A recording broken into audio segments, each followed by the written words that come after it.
Hutang negara menjadi 6.000 triliun saat ini, naik hampir 4.000 triliun dalam waktu 6 tahun bekerja. Hebat pokoknya. Bayar bunganya saja kalau 5% setahun adalah 300 triliun. Untuk bayar bunganya, ngutang lagi. Top sekali lagi, top dah pokoknya. Bagaimana bayar? Lawang APBN selalu minus, untuk biaya rutin belanja negara aja minus. Piejal, sampean kelola negara dihapusi pembantu-pembantu sampean, kok ya masih dipakai gitu loh. Gak kasihan nanti pas pada nggak njabat diuyak-uyak masalah ketidakmampuan sampean semua. Kan malu. Sekarang aman karena punya ribuan buzzer yang menutupi kekurangan dengan serangan terhadap pengkritik walaupun pengkritiknya memberi solusi. Buzzer sudah berhasil membunuh karakternya para pemberi solusi lain di dalam cara cerdas bernegara. Ketika ditanya misalnya kapan pindah ibu kota ke Penajam, nanya kapan LRT jadi yang mulai mangkrak banyak, kenapa tagihan ke BUMN kami ini sering gak dibayar, mundur, bahkan mundurnya sampai tahunan. Pasti sang penanya dihujat sama buzzer, mati aja karakternya. Kita tanya lagi, kok mulai kayak oligarki ya BUMN-nya, kerja pakai uang pengusaha kecil, dibayar hanya DP, terus pas selesai pelunasannya amit-amit nggak pernah sampai terbayar, lama. Itu BUMN apa oligarki sih? Negara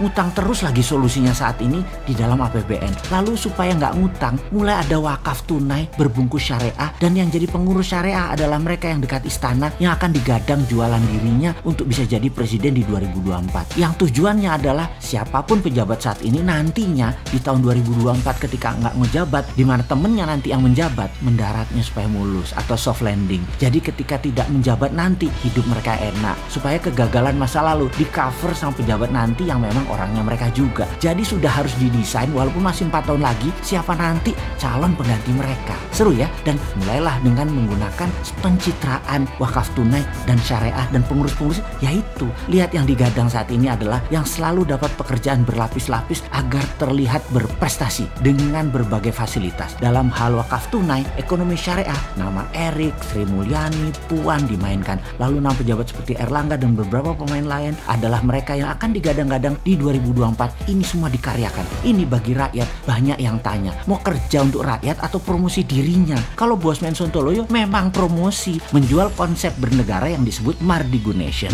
dan konsep ekonomi yang bernama Mardigunomic, menantang siapapun di tahun 2024 yang akan jadi pemimpin bangsa ini. Yuk duel platform bernegara. Apa Bosman Sontoloyo mau jadi presiden? Oh enggak bakal. Konsep platform yang dijual yang harus dipakai oleh siapapun yang mau jadi pemimpin dengan pola new mind. Dan menurut saya pribadi, semua yang di sekeliling pejabat sekarang dan partainya tidak memilih konsep MMT Mardigunomic yang new mind, karena mereka semua masih old mind. Tapi saya yakin rakyat pintar sadar bahwa bernegara ala 6 presiden kecuali Pak Karno sudah menggunakan kekuatan hutang dan bergantung pada negara besar serta globalis. Konsep Mardigunation adalah patriotik nasionalis. Kemungkinan besar dengan kekuatan aset sumber daya alam inilah printing money dipakai sebagai dasar membangun negara ke depannya dengan orang-orang yang new mind. Jadi nanti ke depannya masyarakat akan punya dua pilihan. Pilih gaya ekonomi dan berbangsa 6 presiden yang lalu yang old mind, atau pilih model asik patriotik nasionalis yang menjadi platform Bung Karno namun versi new mind. Tahun 2024 adalah tahun digital politik. Kuatlah kalau lewat udara Mardigunation ini. Masih 3 tahun lagi melawan pejabat sekarang, siapa yang bisa menang dalam kenyataannya? Mardigunation memprediksi